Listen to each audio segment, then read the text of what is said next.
Hello everyone, कैसे हैं आप सब। उम्मीद करता हूँ आप सब अच्छे होंगे। दोस्तों, अगर अभी तक आपने हमारे चैनल को सब्सक्राइब नहीं किया तो प्लीज़ सब्सक्राइब कर लीजिए, और आपने हमारे चैनल को सब्सक्राइब कर लिया तो उसके लिए थैंक यू।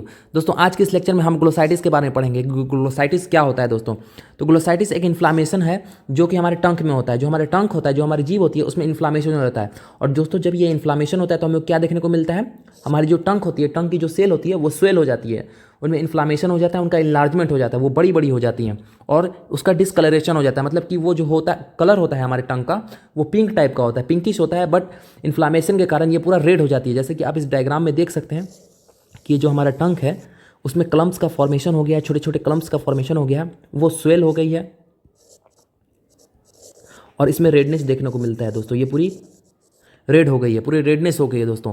अब इसके हम कॉजेज़ को देखते हैं दोस्तों। तो सबसे पहला कॉजेज़ आता है बैक्टीरियल इन्फेक्शन। किसी भी तरह का बैक्टीरियल इन्फेक्शन हमारे जीभ को, हमारे जो टंक है उसमें ग्लोसाइटिस कॉज कर सकता है दोस्तों। वायरल इन्फेक्शन जैसे कि रीनो वायरस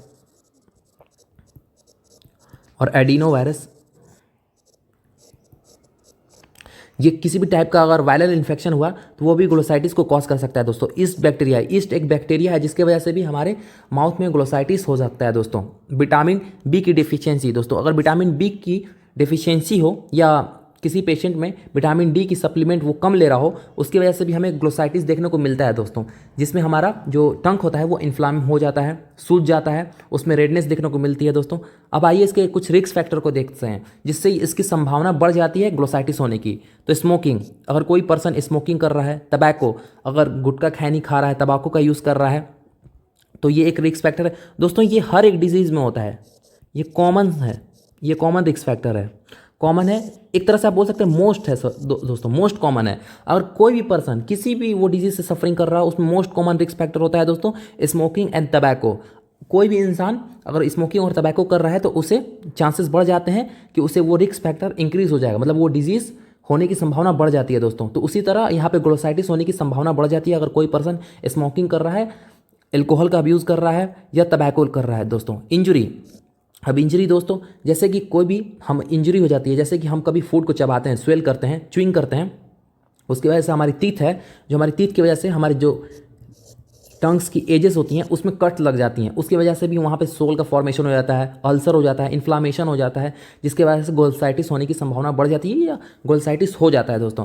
अब आइए इसके पैथोफिजियोलॉजी को देखते हैं। तो सबसे पहले इटोलॉजिकल फैक्टर, किसी भी तरह का इटोलॉजी फैक्टर जैसे कि बैक्टीरियल, वायरल, ईस्ट या टबैको, स्मोकिंग, कोई भी इटोलॉजिकल फैक्टर वो क्या करता है? पैथोजन को इन्वेशन करता है, मतलब इकट्ठा करता है। ये बहुत सारे हमारे पैथोजन है, सपोज कीजिए ये बहुत सारे हमारे पैथोजन है, ये सारे हमारे टंक में इकट्ठा हो रहे हैं। उसके बाद ये क्या करेंगे दोस्तों? एंटीजन एंटीबॉडी रिएक्शन करेंगे दोस्तों। और जब ये रिएक्शन होंगे तो दोस्तों क्या हमें देखने को मिलेगा? इन्फ्लामेशन होगा, और उसकी वजह से क्या होगा दोस्तों? ग्लोसाइटिस, मतलब कि इन्फ्लामेशन इन टंक इज कॉल्ड ग्लोसाइटिस। अब आइए इसके क्लिनिकल मैनिफेस्टेशन के देखते हैं। तो डिफिकल्टी तो च्यूइंग, सोलविंग एंड स्पीकिंग, मतलब कि खाने में, चबाने में और बोलने में, निगलने में, इसमें बहुत ज़्यादा डिफिकल्टी होगी, पेन होगा, बहुत ज़्यादा खा नहीं पाएंगे अच्छी तरह से किसी भी खाने को, या ड्रिंक नहीं कर पाएंगे, पानी नहीं पी पाएंगे दोस्तों। सोल हो जाएगा और टेंडरनेस हो जाएगा। कहाँ? टंक में, जो हमारी टंक है वो सोल हो जाएगी, और टेंडरनेस यानी कि सूज जाएगी दोस्तों, उसमें घाव टाइप के देखने को मिलेंगे, वो सूज जाएगी, रेड हो जाएगी। जो हमारी टंक है ये मोस्ट कॉमन है दोस्तों, ये तो रेड हो ही जाएगी, जहाँ भी इन्फ्लामेशन होता है वो एरिया रेड हो जाती है दोस्तों। पेन, हमारी जो टंक होती है उसमें पेन देखने को मिलेगा। अब आइए इसके डायग्नोस्टिक इवैल्यूएशन को देखते हैं। तो सबसे पहले हम लेंगे हिस्ट्री कलेक्शन। हिस्ट्री कलेक्शन में दोस्तों हम क्या लेंगे? प्रेजेंट और पास्ट। अब इसमें दोनों में क्या लेंगे? एक मेडिकल हिस्ट्री लेंगे और एक सर्जिकल हिस्ट्री। इसमें भी मेडिकल हिस्ट्री और सर्जिकल हिस्ट्री, या किसी तरह का पेशेंट कोई एंटीबायोटिक या किसी भी तरह का कोई कंज्यूम कर रहा है दवा या नहीं कर रहा है, पास्ट में किया है या प्रेजेंट में कर रहा है इस तरह का, या सर्जरी हुआ है किसी तरह का।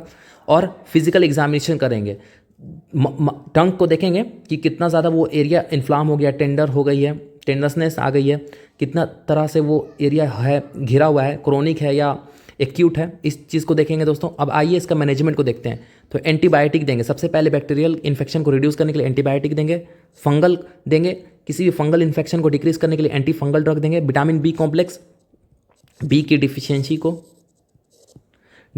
को डिफिसिट को कम करने के लिए, बी की डिफिसिट को कम करने, विटामिन डी की डिफिसिट को कम करने के लिए हम लोग क्या देंगे दोस्तों, विटामिन बी कॉम्प्लेक्स देंगे, एनाल्जेसिक देंगे हम पेन को रिड्यूस करने के लिए, पेन को रिड्यूस करने के लिए एनाल्जेसिक दे सकते हैं दोस्तों।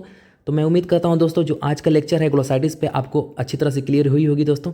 तो हम मिलते हैं आपसे अगली वीडियो।